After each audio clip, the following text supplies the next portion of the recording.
Estimados amigos, he recibido muchísimas solicitudes de jóvenes y de muchas personas que les gusta cuando yo hago alguna referencia a la historia del país, porque en realidad los pueblos tenemos todos la tendencia a olvidar lo que ha pasado en el país o simple y sencillamente no lo conocemos porque no fue nuestro tiempo.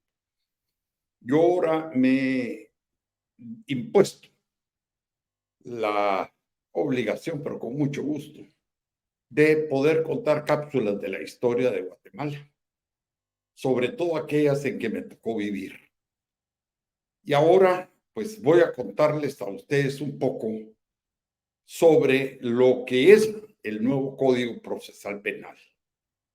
Porque es lo que está de moda. La gente tiene hoy hablar del nuevo Código Procesal Penal, y realmente es un nuevo código que tiene 31 años, pero sigue siendo nuevo.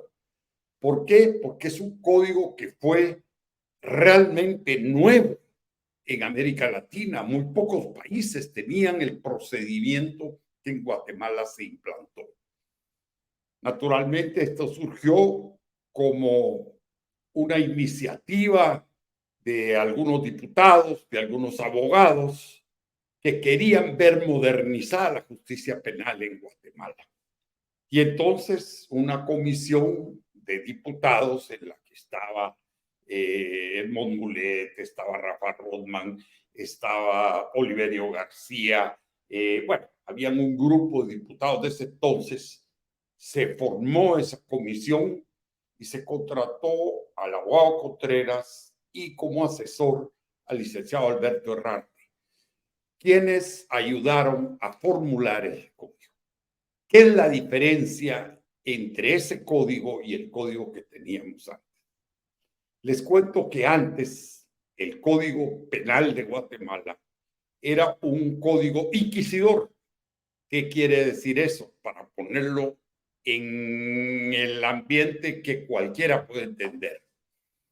Casi como copiado de la Inquisición, en donde el juez, al mismo tiempo que era juez, era quien presentaba las pruebas, tanto las pruebas acusatorias de cargo como las de descargo. Y entonces él era parte y era juez. Y entonces la defensa tenía que irse a defender contra las pruebas que el juez presentaba. Tenía que defenderse contra el criterio del juez y tenía que presentar las pruebas de descargo que pudiera tener. Era un 3-1. Era muy difícil para un ciudadano defenderse ante una justicia de esa naturaleza. El juez investigaba, el juez hacía toda la parte de la presentación de pruebas, el juez tramitaba todo eso de oficio, el juez resolvía y emitía sentencia. Entonces, bueno, resolvía, emitía sentencia. Entonces, eran unos juicios interminables, porque todo se hacía a través de escritos, etcétera. Entonces, todo iba a la dinámica del que se le daba la gana. Y eso era lo que desesperaba. Cuando se empezó a pensar en el nuevo código, se empezó a pensar en el código moderno, que quitara esa parte inquisidora, típico de la Inquisición, y que se entrara realmente en una parte en la que las partes estuvieran definidas. Una parte acusaba y se le dio esa función exclusivamente y monopólicamente al Ministerio Público. Otra parte era la que se defendía y esa queda pues en responsabilidad del reo que era acusado o de la persona sobre la cual se estuviera haciendo algún tipo de acusación. Y el juez simple y sencillamente recibía las pruebas y en base a eso el juez emitía sentencia. Lo que no estaba sobre la mesa, aunque estuviera en la cabeza del juez o estuviera en la cabeza de la parte acusadora, eso no se vale, para que no hubiesen el proceso de la sacada de conejos de la manga. Este es un sistema mucho más justo, pero cambiaba totalmente el otro sistema. Pero ahora, antes, el juez, por un rumor, podía iniciar una investigación y llevar a juicio. Actualmente no. Actualmente se necesita que haya un acusador, porque es una justicia acusadora. Ese acusador tiene que ir al Ministerio Público, pero una vez eso está en manos del Ministerio Público, el Ministerio Público es el responsable de hacer la investigación y presentar la prueba. Y es al juez al que le corresponde evaluar la prueba y emitir sentencia. Actualmente estamos ante una situación. Hay denuncias, miles de denuncias, yo no sé cuántas hay. El Ministerio Público es el ente obligado por ley a constituirse en acusador. Pero el Ministerio Público no se puede constituir acusador por un rumor como era antes. No, hay denuncias, hay delitos que están realmente puestos sobre la mesa. El Ministerio Público lo que tiene que hacer es investigar.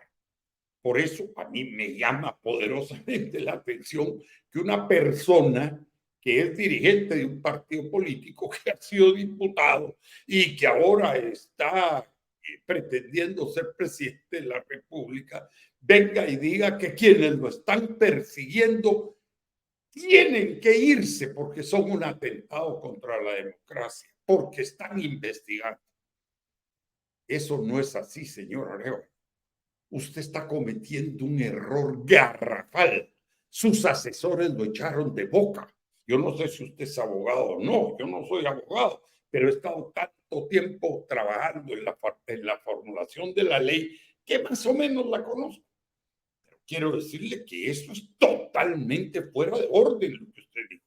No puede concebirse que alguien en la posición suya exija la renuncia de un funcionario que está cumpliendo con su deber. Usted lo que le corresponde. Si le dicen hay 38 muertos, esa es la parte acusadora. Usted está en la parte de defensa. Usted quiere defenderse de esa acusación que se le hace, vaya usted, averigüe los nombres de esos muertos y demuestre que esos muertos murieron después de que se les puso a firmar. Y entonces usted se descarga. Pero si esos muertos murieron antes de que usted los puso a firmar, ese es un delito. Falsedad ideológica, lo que quiera, hay como 100 delitos metidos tras de esa falsificación de una firma. Si en las listas existen nombres que no coinciden con los documentos de identidad, pues ustedes demuestren que no está correcto, que sí coinciden. Vayan y busquen a esas personas, llévenlos y que estas personas entreguen estos documentos donde realmente se pueda demostrar que les corresponden a ellos. Si no, ustedes han delinquido, cometieron un delito y este delito tiene consecuencias penales. Y esas consecuencias penales, para que usted lo sepa, lo van a perseguir por 20 años hasta que pase la prescripción. No crea que porque usted pueda tomar posesión de la presidencia, usted ya está libre de esos delitos. No, no está libre. Esos delitos en cualquier momento pueden ser habilitados. Y realmente la percepción que yo tengo es que el Ministerio Público está haciendo lo correcto. Hoy, por una disposición de una ley electoral, el Ministerio Público no puede actuar, pero eso terminará en algún momento y es responsabilidad del Ministerio Público tener todo eso listo, porque si el Ministerio Público no lo hace, personas como yo vamos a constituirnos en acusadores del Ministerio Público, porque ¿cómo es posible que teniendo el Ministerio Público el monopolio de la acusación para defender a la ciudadanía de los delitos que se puedan cometer, se hace de la vista gorda? Ningún funcionario va a querer exponerse a eso. En los tiempos anteriores, sí, engavetaban esos casos. Cuando yo me presenté en una acusación contra una serie de funcionarios perversos y corruptos del organismo judicial, y el propio señor Dionisio Gutiérrez, este expediente pasó en la CICIG como un año. Y cuando ya yo me apersoné a un tribunal de paz y ese tribunal, entonces corrieron a pasarlo a la FESI, pero en la FESI lo volvieron a engavetar. No hubo ninguna voluntad de resolverlo. No obstante que nosotros ampliamos la declaración. ¿Por qué? Esa fue negligencia de justicia. Y ahora a mí me llama poderosamente la atención que justo la gente a la que nosotros estábamos señalando son ahora algunos de los prominentes apoyadores de Semilla. Lo que ustedes están haciendo no es lógico, porque eso sería como que delincuentes como por ejemplo Pablo Escobar o cualquier otro de esos que ha sido connotado delincuente de la historia, se presentaran a pedir que se echara a los que los estaban persiguiendo porque afectaban sus derechos. Perdónenme, eso no puede ser. Aquí puede haber un proceso electoral de por medio. Aquí puede ser quien se le dé la gana. Pero si hay cometido un delito, este delito se debe perseguir.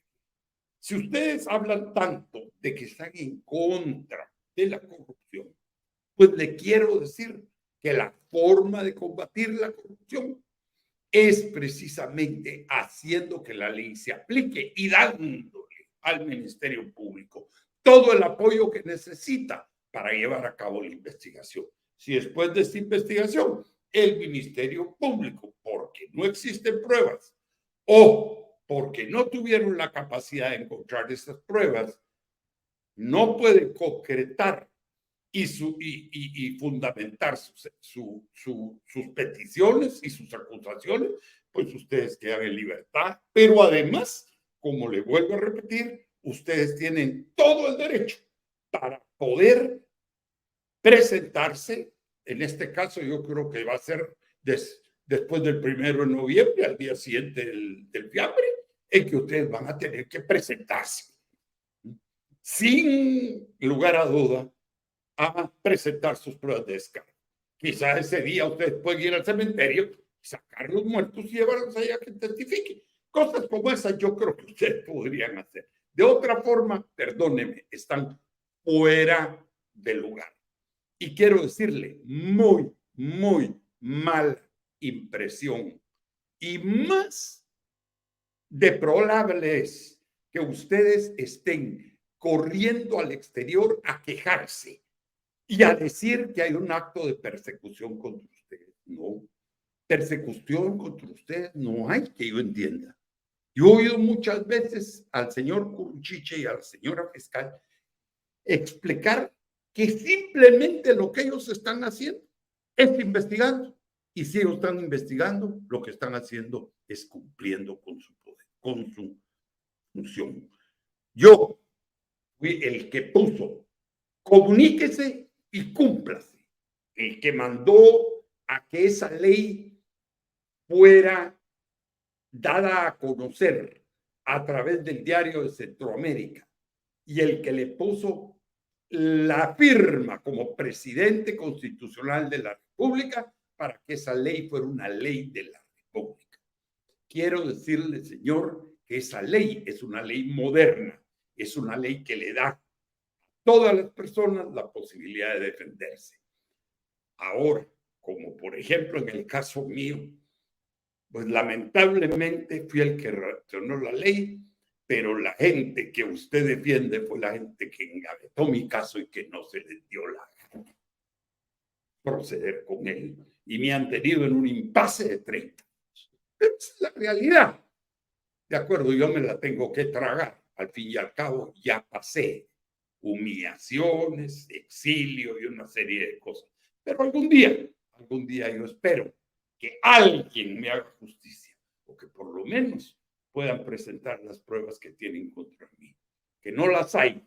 Y si no están en el juicio, no existe. Si las pruebas que hay contra usted no están en el juicio, no existe. Ahora, si están en el juicio, créame que usted va a tener que hacer todo lo posible para ver cómo las desvirtúa. Muchísimas gracias y ojalá que esto sirva a los jóvenes para que entiendan que aunque se ha pervertido mucho el derecho en Guatemala, por lo menos desde mi tiempo como gobernante hubo la intención de cambiar eso. Y creo que estamos a tiempo todavía de cambiar.